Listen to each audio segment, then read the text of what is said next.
Hi, everybody. This is Deviant Mind, and this is your host, Dominika. And I'm Christopher.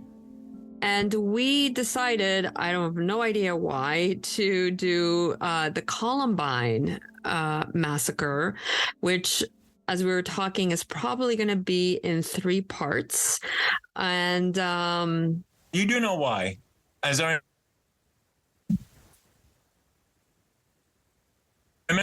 right? Say that again? Deviant Minds. Oh, the Deviant Minds. Why we're doing this. Yes, we because are. You exactly. said, it's Deviant Minds. It's and I'm like, Deviant of Minds. course. Of course, yes. We are going into the Deviant Minds of a 2 kids that, as we were discussing before recording, this case changed so much in the last 30 years. It changed policy. It changed the way antidepressants were given to high school kids. Obviously, it pretty much started our school shooting epidemic that we are currently in.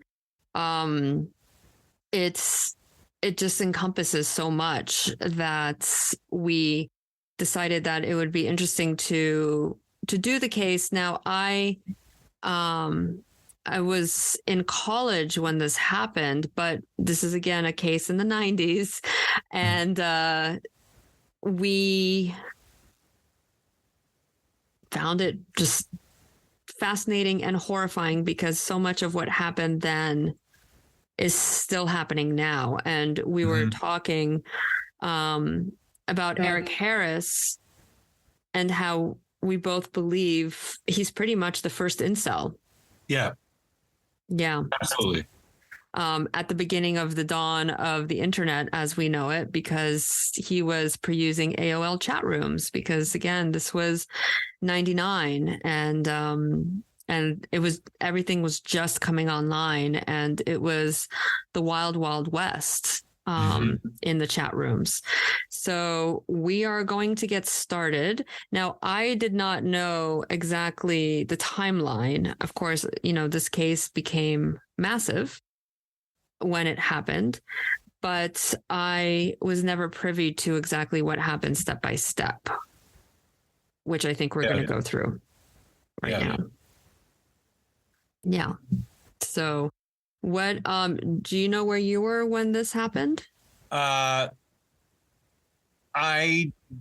don't. I'd moved around a lot during the late 90s, so I don't really remember. I remember hearing it. It's one of those things where I don't remember where I could tell you where I was during the Challenger explosion and other horrible events. This horrible event, maybe because it just like hit me so hard, I can't remember. It was like an outer body experience. I remember it being on the news constantly and hearing about it and being shocked, but I can't for the life of me recall where I actually was when I heard the news. Yeah. And this date, 4/20/1999, is obviously a day of infamy, but Chris also brought to my attention that there is significance to the date. Yes. Adolf Hitler's birthday. Yes. Because Eric Harris was what would you call it? A Hitler. I think he was. I feel like he was Nazi curious. Nazi, way more than Nazi curious. And although I thought that Hitler's birthday was on the night, no, it was the other. We had originally talked about Waco and Oklahoma City were the 19th. Was the 19th, 4/19, but. Initially, Columbine was supposed to occur on the 19th. But then they decided to wait. I think obviously it was Eric who was like, oh, wait, it's Hitler's birthday tomorrow. Let's just do it tomorrow. Which was insane that these 2 boys were such good friends. And we'll get into that, I believe, in the second part 2 of this, was that, in fact, Dylan was Jewish. Mm-hmm. So, and that was a whole thing about his identity that we will go into in the second episode. So, of course, this is a trigger warning because this is horrifying. And seeing as we've had so much gun violence since this has happened, definitely skip the next 3 episodes if you guys want to, because totally understand, because this is something that we live with, I want to almost say daily, but I don't think it's that much. But I don't know do you know how many school shootings we've had this year already? I don't offhand, but I know at one point towards the tail end of last year, they were saying it was perhaps once a week. Yeah. So we are definitely in the middle of an epidemic. And this was, again, there had been mass shootings before this, but I feel like this started this horrifying era that we are currently trapped in. So our tale begins at, again, as we said, on April 20th, 1999. Excuse me. And Eric Harris, who was one of the shooters, he arrived by himself at Columbine High School, and he parked his 1986 gray Honda Civic in a space that was assigned to another student, which was in the South Junior parking lot, which is interesting because we totally had assigned parking at our high school. Did you? Or no, you went to high school in New York. So yeah, no driving. One of the things that I was talking to Chris before we started recording was that Columbine High School reminded me so much of the high school that I went to. And I went to high school in suburban Connecticut on the seashore, like right outside of New Haven. But outside of the evangelical portion of this, which we will probably get into in the part 3, this was so much like my high school with the jocks and kind of the social hierarchy that was happening. And because I graduated in 93, so I was at the beginning of the 90s. So we didn't have AOL quite yet. But at the same time, it was just, it's that decade was so specific. I was actually also telling Chris that in my school, we also had the quote unquote trench coat mafia. And again, this was 92, 93. It was like a group of boys and they wore long black, I don't know what you call them, dusters. I think one of them was like black leather, and they would draw like anarchy symbols on their hands. Safety pins on the jacket. Yeah, exactly. And, and this is, again, something we're going to go into in part 3, but this decade was so specific with how people were starting to rebel against, I guess, what you would call capitalism or the celebrity complex or being the normals, as it were. And then they were called losers and freaks for it. So I remember, so again, my high school, which was distinct, like there was a woman who I found infinitely fascinating, who was a total goth, which is what these guys kind of called themselves. And she did like this, I don't even think it was Victorian. Maybe it was like French white face paint. Oh, wow. And she had like the big bouffant black hair. Oh, and, wow. Yeah. And she was just, taking a goth to like the 100%. And I remember going into the bathroom over Halloween, and she was dressed like the lead singer of The Cure, which I'm totally forgetting his name now. Oh, yeah. Robert, isn't it Robert? Look how old we are. Oh, Robert, look how old we are. Oh my God. What's his name? Robert, that guy. Yeah, that guy. And I was like, who are you dressed up like? Because I found her fascinating. I love talking to her. Yeah. She was so smart too. And she was like, Robert Smith. And she was like, Robert Smith, don't you know who The Cure is? And I was like, no, but I want to. Yeah. Tell me about The Cure. Because I was like kind of a jock. Like everybody knew me as the tennis player. So, tennis wasn't exactly like the popular frou-frou thing, like football and lacrosse, but could have been badminton. Yeah, but people saw me as a jock. So she was like, why is this like blonde jockey girl asking me who The Cure is? But that's the beauty of high school. You could, there's always the potential to make those connections with people that are completely, that's what our high school was like, was you would have seniors associate with freshmen. It was a kind of small high school, but there was no separation. There was a hierarchy, yet,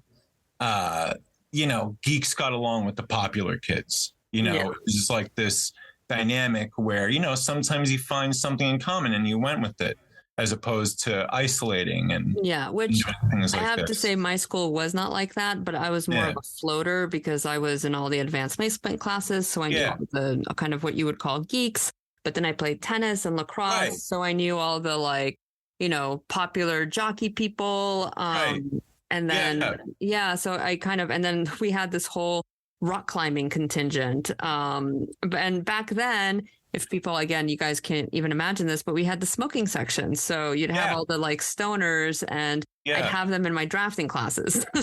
Amazing. Friends with the stoners. And this was post Reagan also, as you were talking about this whole time. It was people they had a lot to rebel with, and that's that capitalism and all this weirdness. And look at our parents. They're these weird wild boomers, Woodstock, one decade, and now, successful and rich another. Yeah. And this go ahead. And this was also coming out of, or maybe, I don't really know exactly what the dates were, but the Satanic Panic, right? So I don't know if this was at the tail end of that, but when you saw the boys with the black leather dusters listening to the heavy metal music, they were definitely judged in my high school. They were like, who the hell are these freaks? And devil worshippers. And I just remember people kind of going in that area. And that actually obviously kind of happened with these guys. And we'll get into that in part 3. And what's amazing about all this is you flash back to when we're in high school, and then you jump forward to 99, we're in college, and it's kind of the same. Yeah. Different location, but it's the same stuff. It's the same thing. And there is definitely something to be said. I was reading this fantastic sociology book that I will post in our things. And I know I'm 7 episodes behind, but I will post all the show notes.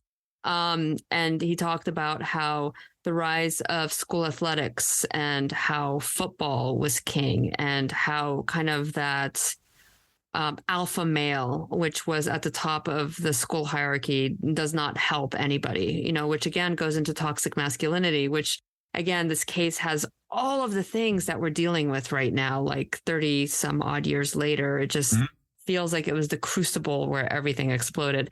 And I almost kind of wonder if we're okay, we should start doing this narrative timeline. It's really hard. So I'm just, so he's parking in someone else's spot. He's parking in somebody else's spot in the junior parking lot. Now, Dylan Klebold, he arrives at 1110 as well in his 1982 black BMW. And he also parks in a space assigned to another student in the Southwest senior lot. So their cars essentially flanked the school's cafeteria and exits and entrances into the lower level. So still at 11:10 a.m., as Eric Harris is walking towards the west entrance of the school, he sees a student. And Chris told me, who is that student? The student was Brooks Brown. Brooks Brown. Yes. Who knew Eric Harris, but they weren't on good terms for a long time, mainly because Brooks was the type of guy who, if Eric harassed him, he would dish it right back. So I think Eric didn't like that. He wouldn't cower to him, so they had a falling out. But he made threats, as we'll later discuss, online towards Brooks Brown, and Brown's parents would contact the authorities, and nothing was really done. So that's what's interesting, is he sees him as he's going in and just says, what does he say to him exactly? He tells him to leave the school because he likes him. Yeah. And I think initially Brooks, when he walks up, Brooks is like, hey man, where were you? You just missed a test. Because apparently Eric and Dylan, they were good students. They got good grades. And fellow students always said that Eric was always at every test. So at least Brooks noticed that and said that was where were you? And he just kind of shrugs it off and is like, look, get out of here. Yeah, and his life. And he listened to him, because again, back then, I was maybe too much of a goody-goody, but I would have not left school if some dude's leave the school because I like you. I'd be like, dude, you're weird. Okay. I'm just going to walk back in. But because Brooks knew how violent Eric had been because that violence had spilled out to him. And it was, they were very good friends. They were in the same friend group in middle school. And in fact, Brooks was driving Eric to school, to high school every morning. And they got into a big fight because Eric constantly was late. And Brooks is like, dude, I'm not giving you a ride to school anymore because you're always late. You're always making us late. And then Eric just completely goes cuckoo violent on him, like doxes him, back then in AOL, posts his address, says he's going to bomb his house. His parents take the threats to the sheriff's department and say, dude, this kid is threatening to bomb our house and he's writing all this violent rhetoric online. You should do something about this. And of course they didn't. And this is about a year before. Yes. And this is around the time where he's experimenting, making pipe bombs and talking about it online. So on his own personal website, he's explaining recipes for making homemade pipe bombs. Let me tell you what the pipe bomb I set off did. And that was also brought to the authorities' attention by the Browns. And again, nothing done. And so Brooks is the only person that Harris and Klebold told to go away from the grounds before the killing began. And so he was spared. So now we're at 11:14 a.m. So 4 minutes later, they both walked to the school's cafeteria, and they were both carrying 2 large duffel bags containing enough explosives to kill the majority of the students who would be arriving for a lunch, which is the first lunch. And what they did was they placed each one of the bags at 2 lunch tables and walked back out. Now, from things that I have read, they mainly put the bags where the jocks sat in the cafeteria, because they had a whole thing about that, which we will get into.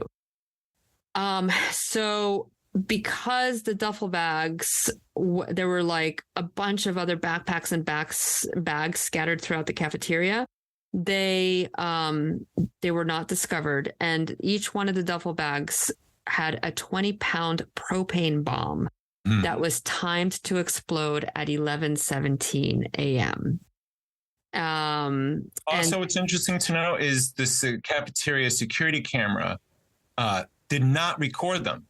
Now it records all the other events in the, what's going on, all the craziness and mayhem, kids running. It picks everything else up except when they're planting the bombs. So that's led folks to believe that they knew the timing of when the camera tape was supposed to be changed. That seems a little intricate to me, but they do suspect that at some point the camera tapes, because it was kept on tape, was being changed. And that's why we don't see any footage of the bags being planted. Well, and the FBI talked to enough people and looked at enough surveillance videotape that they determined that Eric had actually realized and planned that 11:17 a.m. was the exact time where the high school cafeteria had the most number of kids there. So he had done reconnaissance, which I believe he wrote in one of his screeds.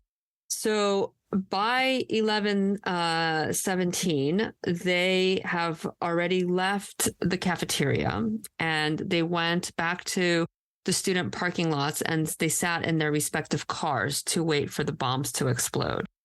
So the idea being, by the way, the bombs go off, everyone flees, and as they're coming out, they're just going to shoot as many people as they can. That's the initial plan here. Yes. And then the plan after that was that they also put bombs on timers into their cars. Right. So that they would go off, I'm assuming, to kill even more kids coming out of the school once they were back into the school, picking off people. So at this point, which again shows kind of how intelligent and devious Eric Harris was, 11:19, there was a 911 call from a citizen that was taken by the Jefferson County Dispatch Center. about an explosion in a field on the east side of Wadsworth Boulevard between Ken Carl and Chatfield Avenues. And it was a timed device. It was 2 backpacks with pipe bombs, aerosol canisters, and small propane tanks in a grassy open space, which was 3 miles southwest of Columbine High School. And only the pipe bombs and one of the aerosol canisters exploded. And there was a grass fire. And this was to divert the attention of law enforcement away from Columbine High School to be dealing with what was happening in the field. So then we get to 11:19 and 11:23, in between 11:19 and 11:23, which is 4 minutes. So this is, again, piecing together from witness statements, I'm assuming video. I don't know if they have all the video, but I think it was timestamps. So several witnesses saw that Eric Harris and Dylan Klebold were standing together at the top of the west exterior steps. They were both wearing black trench coats and carrying backpacks and duffel bags. And what's interesting about that location, it's that it's the highest point on the campus, and it allowed them to see a really great vantage point of the school's west side, which included the Southwest Senior parking lot, portions of the junior lot, the cafeteria exits and entrances, and the athletic fields to the west. And another witness at 11:19, which is where kind of we're at, remembers hearing one of them say, "Go, go, go." And they pulled shotguns out of their bags. Now, they already had 9mm semi-automatic weapons hidden under their coats. And from this position, they started shooting at the students. So the first gunshots were fired towards the west doors, and they killed Rachel Scott and injured Richard Castellato. They were students at Columbine, and they had been sitting on the grass eating their lunch outside of the school's west upper entrance, which was near the north side of the library. Then students Daniel Rorbo, which I don't think I pronounced that correctly, Sean Graves and Lance Kirkland were just coming outside of the door from the side door of the school cafeteria on their way to the smoker's pit at Clement Park. And they were all hit by gunfire, and all 3 of them fell to the ground. The next people that were shot at were sitting on the grass to the west of the stairs. Michael Johnson, he suffered gunshot wounds, but was able to get to the outdoor athletic storage shed where he took cover. Mark Taylor, he suffered a gunshot wound that completely he wasn't able to flee with the others. Now, Dylan Klebold went down the stairs to the area outside the cafeteria, and he shot Daniel Rarbaugh again at close range. So he killed him instantly. If I may, the other crazy thing about these shootings, starting with the female male students that are having their lunch out on the grass, they're being hit multiple times. So, the first time that those 2 get hit, it's not enough. Like the survivor, she passes away, but he lives, and he basically recounts that they get hit, and she's alive. They're alive at first, but then they keep shooting, and that's what ultimately does her in. So these people are being shot multiple times. Yes. Which is another thing for the getting rid of the semi-automatic and automatic. I think it's only semi-automatic that are legal still to this day. Yeah. So he also shot Lance Kirkland again, as you said, at close range, and magically, and Lance survived. Dylan Klebold, he entered the side entrance of the cafeteria, and he was standing right outside the doorway, and I'm trying to figure out, probably, and this is a guess, why the propane bombs didn't explode. But then he goes back outside and joins Eric at the top of the outside stairs. And then Eric Harris hits Anne-Marie Hochhalter. And she's, as you said, shot multiple times as she was hoping to run for cover from the cafeteria. And then another witness claimed that he heard one of them shout, quote, "This is what we always wanted to do. This is awesome." End quote. Yeah. And from the beginning of this onslaught that started, this is, by the way, within 4 minutes. This is between 11:19 and 11:23.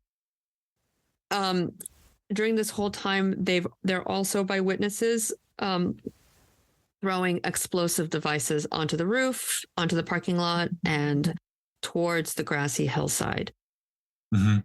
At 11:21, which is kind of in between when this is all happening, right? So all the shooting is happening between 11:19 and 11:23. 11:21, Deputy Paul Major, a Jefferson County Sheriff's deputy who was patrolling the South Jeffco area, was dispatched to figure out what the explosion was on Wadsworth Boulevard. So their diversion worked. At 11:22, the school custodian, he actually hit the record button on the VCR that recorded images of lunchtime activities in the school cafeteria. And this tape immediately shows students near the windows trying to figure out what was going on outside. And some were starting to go to the windows. This was also at the same time that Jefferson County Sheriff's Deputy Neil Gardner, who was a community resource officer at Columbine High School, had just finished his lunch while sitting in his patrol car. And he was watching the smokers pit students. Yeah. And he got a call from the school custodian saying that he was needed in the back lot of the school. Now at 11:23, finally we get the first 911 call from a Columbine High School student who was saying that a girl was injured in the South Lower parking lot. And she said, quote, "I think she's paralyzed," which I find interesting. I wonder where they called from, because again, 99, nobody had cell phones back then. And actually, in one student's side calls, I believe, CNN or the local news. Oh. And is telling them on air in real time what's going on. To which the newscaster's like, okay, now please get off the phone and call 911. Right, exactly. But yeah, the phones are inside, right? They're inside the school and various classrooms. I mean, yeah, there are no cell phones. There's no phone. I mean, I remember we had pay phones outside of the school, but the only other phones that you had was in the main office, at least in my school. So again, remember we didn't have 1999. flips, right? The flip phones aren't around, right? In 99? No, I don't. I mean, I didn't get my first flip phone until 2001. Okay, yeah. Maybe they're slowly coming, but yeah, I mean, this was kind of right around that. I mean, I know in 99 I had a pager, like we talked about in a past episode. Yeah. Okay, so we're still at 11:23, so there's the shooting still happening. There's the Deputy Gardner. He was heading south towards the student parking lot, and he hears also that same call saying that there's a girl injured. And so he heard this over the sheriff's radio, quote, "Female down in the south lot of Columbine High School." He activates his lights and siren. Now we're at 11:24. So this is 4 minutes into the shooting. So custodial staff, faculty, including teacher William Dave Sanders, they're trying to figure out what's going on outside of the school cafeteria. They realize that somebody's shooting, so they tell all of the students in the cafeteria to get under the tables. Well, yeah, he runs in, but an important thing to note is that while this is all going on, the sounds everyone's hearing, they think it's like a senior prank. They think this is a huge prank. So their reaction time of the students is completely lessened because they don't understand what exactly is going on. And it's not until Sanders is like, "Holy cow," and then he runs into the cafeteria, as you're about to say in the timeline, to tell people to get out and everything like that. I believe he was one of the first people to realize, like, this is not a prank. You know, everyone was, No, and everybody still has to remember, this is literally 4 minutes into the shooting. So, right. Like, we're obviously telling from different viewpoints. Yeah. But this is just 4 minutes in. So I can't imagine the amount of confusion that would happen, for the kids in Absolutely. the cafeteria and in the classrooms being like, wait a minute, what is that weird popping sound? Yeah. So there's another Deputy Paul Smoker, who was a motorcycle patrolman for the Jefferson County Sheriff's Office. He was writing a speeding ticket on West Falls Avenue, and he hears a dispatch saying a female is down in the South's lower lot. So he tells dispatch that he's going to respond to the school. Now, also, this is all happening at this 11:24 time. We have a teacher who named Patricia Patty Nielsen. She was working as a hall monitor, and she hears the commotion outside the west entrance of the school. She looks outside. She sees the two male students who she thinks are using toy guns and assumes that a school video production is being taped. She was on her way to tell the boys to knock it off, and that's in quotes, when one of them fires towards and into the west entrance, causing glass and metal fragments to spray. And she ended up actually suffering abrasions to her shoulder, forearm, and knee from the fragments. But it stopped her because she probably would have been completely shot and killed if she had told him to go and knock it off. And then she was with a student named Brian Anderson, and he had actually had been told by a teacher to get out of the school because of the explosions and commotion. And he didn't know where Eric and Dylan were. So he was actually exiting towards these first set of west doors. And he was caught between the interior and exterior doors when Harris fired into the doors at him, shattering the glass. And he actually also suffered wounds to his chest from the flying glass fragments. But they were able to flee into the school library while Eric and Dylan were distracted by Deputy Gardner, who had just pulled up with his lights on his patrol car flashing and the siren sounding. And says he was getting out of his patrol car, Eric turned his attention to shooting into the west doors of the high school towards the student parking lot and the deputy. But because Gardner was particularly visible in a bright yellow shirt, he was a target. And he Eric fired about 10 shots at the deputy with his rifle before his weapon jammed. And the deputy Gardner, he fired 4 shots back at Harris. Eric Harris, he spun hard to his right, and Gardner thought that he had actually shot him. Unfortunately, he didn't, and Harris began shooting back at the deputy. And 2 vehicles were hit by Harris's gunfire, and they found 2 bullet holes in each of the cars. And that's when Eric turned and entered the school through the west doors. And then that's when the kids realized this was not a senior prank. And so we can see on the school surveillance videotape that a mass exodus of students tried to escape up the stairs from the cafeteria to the second level. And Sanders was directing them by telling them to go down the hallway to the east side, exits out of the school, and not to the west, because they had figured out, obviously, where Eric and Dylan were. Yeah. So that all happened in 4 minutes. Yeah. Which to me is just, oh my God. 11:25, they finally get more dispatches, and which is, quote, attention South units, possible shots fired at Columbine High School, 6201 South Pierce, possibly in the south lower lot towards the east end. 1 female is down. And teacher Patty Nielsen, she was hiding at the front counter of the school library. She called 911, saying that there were shots being fired outside of the library. Yeah. Okay. And let's all keep in mind, this was a year in planning. This was something that mostly Eric was concocting for a year. So, I mean, I think perhaps, 4 minutes, perhaps there's this rush because the bombs aren't going off, Right. Like things are to add to their already manifested anger and rage. Now their plan of a year isn't like working out. So we got to go to plan B. And what's plan B? Just go crazy. Yeah. and just start shooting. And that's when they start going into the hallways. So at 11:26, we got a bunch of things going on. This is again from all the dispatch tapes.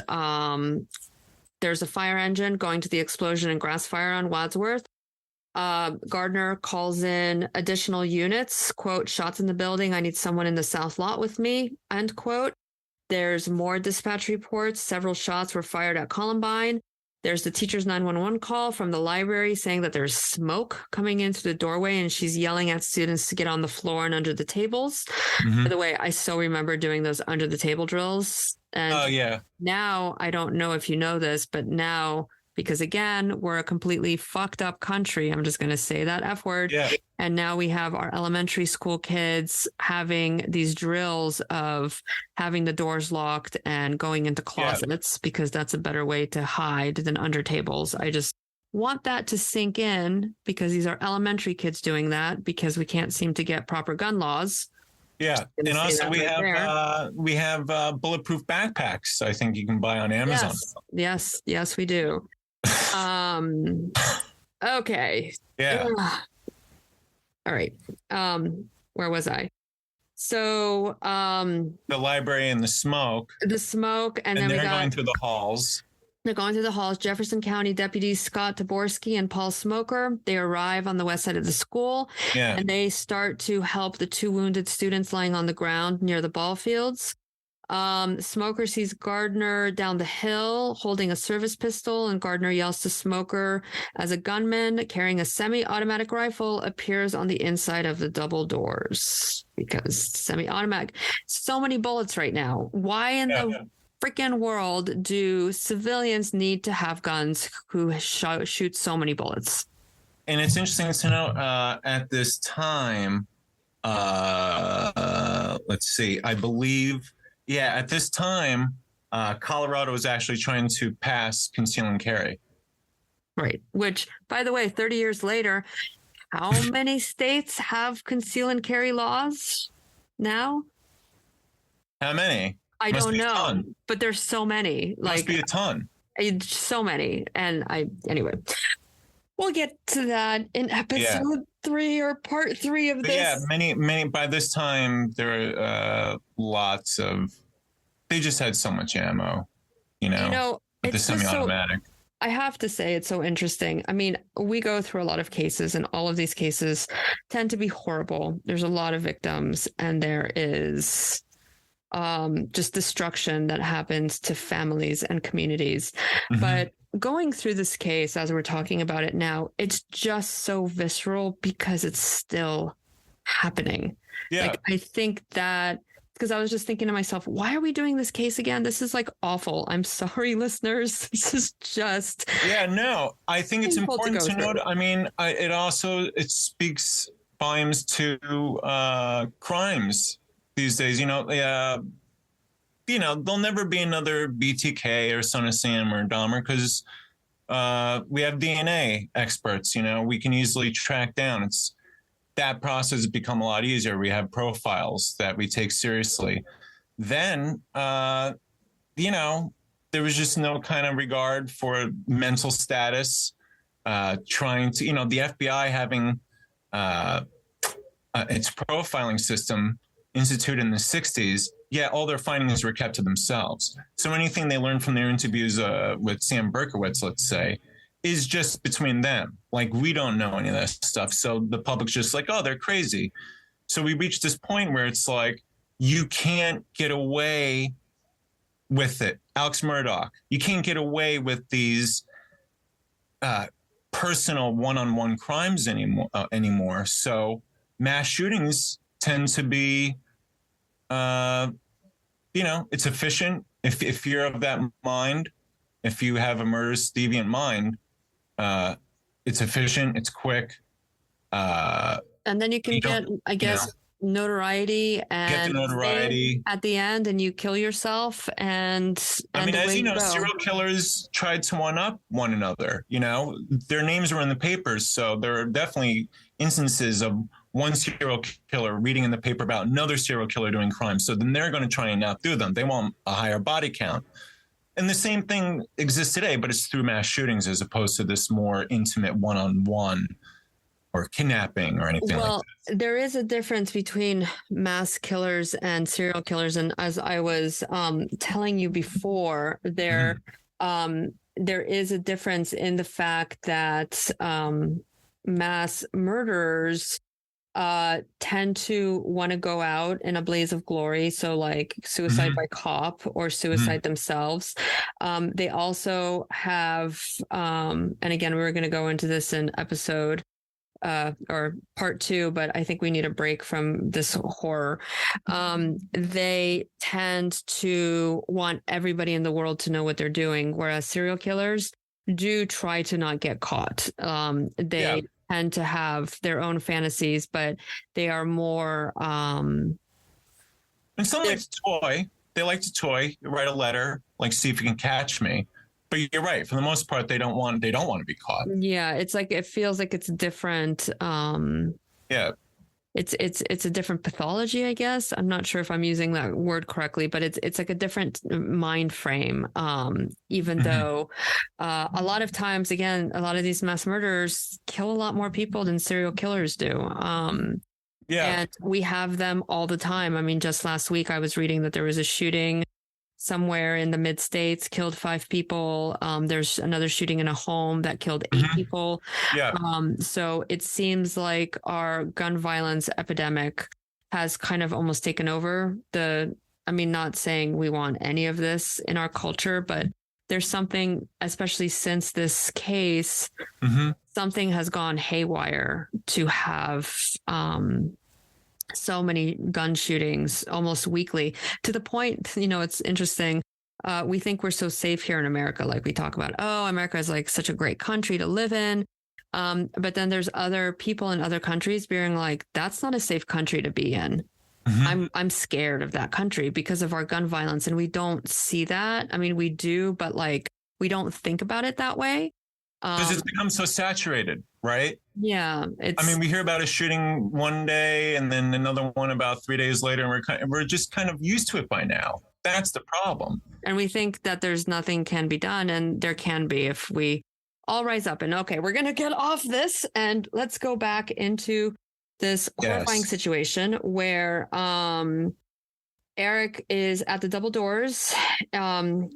He's leaning out of a broken windows and he's shooting a rifle, and Smoker fires 3 rounds at him. He disappears into the window.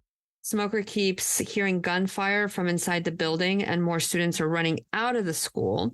Now, student witnesses said that they, in the North Main hallway, they could see Klebold and Harris standing just inside the school's northwest entry doors. They were both armed with guns. The witnesses saw Klebold fire a semi-automatic weapon east towards students in the main hallway and south down the library hallway. They also hear bullets hitting lockers and other objects in the hallway as students run for cover. Now, there's a student in a gym hallway, sees Klebold and Harris walking east down the north hallway. They're both firing weapons and they are both laughing. And so student Stephanie Munson and another student, they come out of a classroom into the school's north main hallway. When they enter the hallway, they see a teacher and students running towards them, and the teacher runs for them to run and get out of the building. They both start running through the main hallway to get to the main entrance on the east side, and Stephanie is shot in the ankle, but but both of her and this other student were able to escape. If I may throw something in there, when the students are coming out, you got to keep in mind that because they don't know who's a suspect and who isn't, these kids are coming out of the situation with their hands above their head. Like they're told by the police, put your hands above your head. So they're all coming out, like one of these could be the shooters. Is this an accomplice? But meanwhile, they're just like a victim. So that's going through their heads too. That's what's adding to the trauma and the anxiety of these survivors. Yeah, exactly. No, so there was actually a bank of phones, which there was another girl who was on the phone with her mother, and when she saw one of them, and she doesn't say which one, she dropped the phone and hid in a nearby restroom until she couldn't hear any activity. When she goes back to the phone and talks to her mom to come pick her up, and she escapes to the east door. And so the mom does have a cell phone, so I guess cell phones are around. So this all happened in 3 minutes. And that is, so they were going up and down the hallways, obviously, looking for kids to pick off. This was around the time that teacher Dave Sanders, who was on the second level, turned into the library hallway from the west entrance. He passed the entrance to the library. He saw a gunman coming towards him. He turned around to head back the way he came, and he got shot. He crawled to the corner of the south hallway, and another teacher helped him inside to help. And this was amazing. A group of students, including 2 Eagle Scouts, Aaron Hansey and Kevin Starkey, they attended to his injuries and administered first aid to him. Amazing. And in fact, I think a fellow teacher instantly asked, like, who here knows first aid? And like these students were like, wait. So that it was just like everyone coming together. And that's amazing. I mean, to be a student, have to give your teacher CPR and there's blood. Wow. And there's still shots. I mean, there's still stuff there, right? So we have Deputy Gardner. He was exchanging gunfire with Eric Harris. So Dylan must have been going through the hallways while Eric was having a gunfight with Deputy Gardner. He dispatched a code 33, which means that officer needs emergency assistance. Deputy Major sets up a roadblock on Pierce Street, southeast corner of the student parking lot. And he's approached by teachers and students saying there's people with guns. There's dispatch saying that there are possible hand grenades that are being detonated at the school. So by that point, Eric Harris and Dylan Klebold were walking up and down the library hallway, randomly shooting, but not injuring anyone. And they spend almost 3 minutes in the library, and this is from the 911 call that they kind of figured out the timeline, that they were just randomly shooting their weapons, throwing pipe bombs, threw pipe bombs into a hallway, and throw them into the stairwell. Dominika, at this point, also, our authorities, they're under the impression, right, that it's more than just 2 people, right? Well, from everything that I've seen, they just know that they're shooting at the school. Right. They have not said it's 2 people. Okay. But I mean, it sounds like chaos, shots, pipe bombs. So they don't know they're under attack, if there's 2 shooters. Again, this is all still happening within 9 minutes. So just if you can imagine, I know this has taken us like an hour to get here, but we're still at 9 minutes because this is at like 11:28. So students are finally able to run out of the school, and finally we get some information that the students are telling the deputies that looks like there's 2 gunmen. They look like they're possibly high school age. They're both wearing black trench coats. And they they describe them that they're wearing, like one is wearing a hat backwards, one is taller and a little older. So now at 11:28, the police are finally getting an idea of who is actually doing all of this. Unfortunately, they also had sawed off shotguns, which is horrifying. So at 11:29, Gardner, he requests emergency medical response. Dispatch alerts that the police that are at the school are under fire.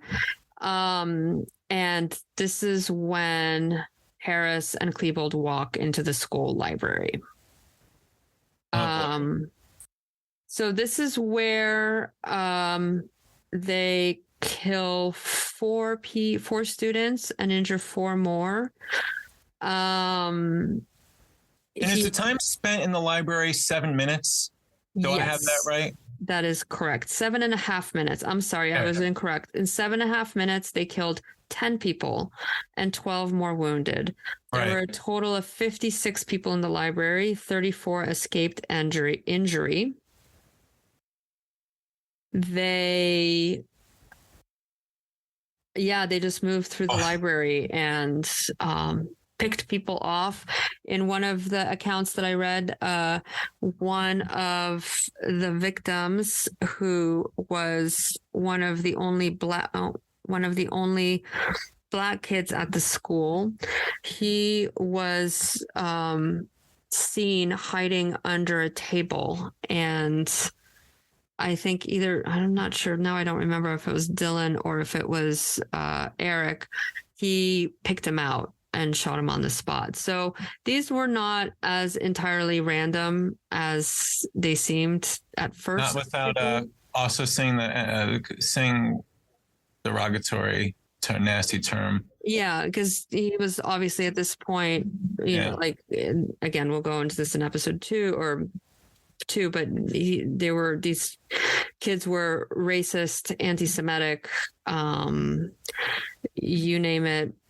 They believed in certainly Eric did. I'm sure he convinced Dylan of natural selection. Yes, natural selection. He was wearing a T-shirt saying natural selection. So he saw Isaiah Eamon Scholes under the table, and he made sure to kill him. So in 7.5 minutes, 10 people killed, 12 wounded. Now we're at 11:30, and there's Jefferson County Patrol Deputy Rick Searle. He's on the upper grassy area of the southwest side of the school. She was evacuating students, but had to take cover because they weren't sure when the shooting was going to happen again.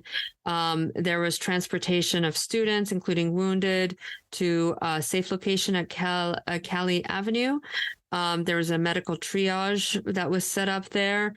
Deputy Kevin Walker, he was positioned at the southern point of the student parking lot, and they were able to watch the lower level main south doors of the school. And he was hoping to provide rescue and cover for the students fleeing the south. So there was dispatch reports of possible shots fired in the library, which is obviously the 11:29 to 11:36. That's the library time. We went back to 11:30 to see what was going on outside of the school as kids were escaping. 11:31. So this is when everything's happening in the library. There are reports of more people being down. There's 911 tape from the library they're recording the sound of the many gunshots. One of the gunmen in the library yells Yahoo. And then there's the first fire alarm that sounds from the upper level. And it's just so fast. And from what I understand, Dylan was really the one doing a lot of the talking. And Eric was really more quiet. I mean, he joined in here and there, but he was really the more quiet, focused one. And Dylan was kind of the hooray, celebratory shooter. Yeah. So between 11:32, 11:33, there are more dispatch reports of long guns, shotguns. The Denver Police Department is starting to show up. Littleton police officers, who they all have children as students, they're quickly arriving to the scene. SWAT team is paged, and a sheriff's office command staff is paged. There are now all of a sudden, when Jefferson County starts dispatching to other agencies to try to get people as much as they can to get down there to help. This is all in this 3-4 minutes while they're in the library. This is around 11:32 is the first media request to the sheriff's office about what's happening at Columbine. Now, also, I got to say, at this time, it takes police half an hour to enter the school. Yes. Which we'll get to. That sort of that definitely changes over time, that policy. But by all accounts, the EMT and the triage and everyone did a terrific job. Like, they were there quick. you didn't have a situation where there were all these cameras set up, so they're able to go in and do their thing, which is obviously very important. A lot of lives were saved actually that day. Yes. And so at 11:35 that's the time where the last victim is killed at Columbine High School. And that SWAT teams are en route at this point now. So this is, as I said, 11:35 is finally when the last of the victims are killed. Between 11:36 and 11:44, Eric and Dylan, they go into the hallway and go to the science area. And they are looking through the windows of some of the classrooms to see if they can find anybody. They do make eye contact with some people, but they don't break into the rooms or harm anybody. Now, a teacher sees them stop in front of a chemical storage room just east of Science Room 3, where she is hiding. And, again, I see Science Room 3, chemical storage. I'm thinking like they're kind of probably hoping, how can we make a more explosive device? Do you see more witnesses saying that they shoot into empty rooms? They also taped an explosive device on the storage room door next to the area where teacher Dave Sanders and some of the students who were trying to help him were hiding. And the witnesses said that neither Eric nor Dylan looked like they kind of wanted to get access to any of the rooms. And they could have easily shot the locks off the doors, but they chose not to. Okay, everybody. So I think we're going to stop there. I think everybody probably, at least I need a breather from this and everything that's coming up. How are you feeling? Definitely need a shower and some chamomile. And I think this is actually a very good place to stop because it's a lot to digest. And we're not even done with the timeline. We're not even done with the timeline, but at least now we know they don't take out any other victims. And now it's more about how they get caught or how the police kind of get them to do their suicide bit. And then next episode, we'll finish up the timeline and talk about who some of the victims were or who all of the victims were as far as the ones who died. And then get into who Eric and Dylan were. And then talk about the last 30 years. Just, again, because this feels like the beginning of just this awful, awful time period in the United States. Also, let's, I think he goes from something like this. This will never happen again. It can't happen again. And then you get Newtown. And then it's just like, well, now it really can't ever happen again. And it just keeps happening. It just keeps going and going. And I think we as a society have to really look at ourselves to think that it is okay for our little children to be hiding in closets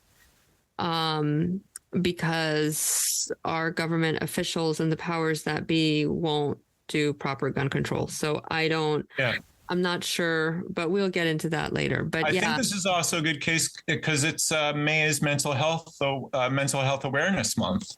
Oh, perfect. So, I think a lot of this has to, is lack of mental health care for teenagers, Yeah, exactly. And for pretty much everybody, because especially coming out of COVID, I just feel like the whole world is traumatized. And I wonder if at least the gun violence in the States is kind of a symptom of how deeply unhappy and traumatized people are. And they are just we're like almost going back to I don't want to say apes, but way back to where we were just like kill, have sex, eat, and that's it. Like I don't know. I don't know what's exactly happening. But hug your children. I don't even know what to say. I'm like, did we really have to do this this case? But I think it's really important because the more pressure that we put on the powers that be to finally have proper gun control, I think is the only way this is going to finally stop. And since we've just gotten 100 billion times worse. I mean, there's, yeah. Anyway, well, take care, everybody, and we'll see you next week. And thank you so much.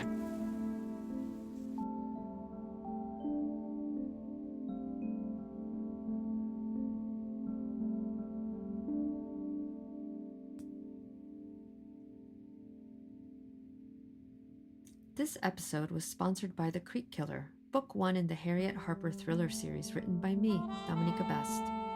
What would you do if you read the police found your body in a creek? Find out in The Creek Killer, available on Amazon. Thank you for joining me and listening to this episode. If you like my show, please give me a rating and review. It helps other listeners find this podcast. Follow Dominika Best Presents The Deviant Mind wherever you listen to your podcasts. Visit thebeststorytellingnetwork.com, where you'll find show notes, my books, links to social media, and much more. Join my Patreon for special subscriber perks, like 2 extra exclusive episodes a month and a Q&A with me at patreon.com/The Deviant Mind Podcast. Until next time.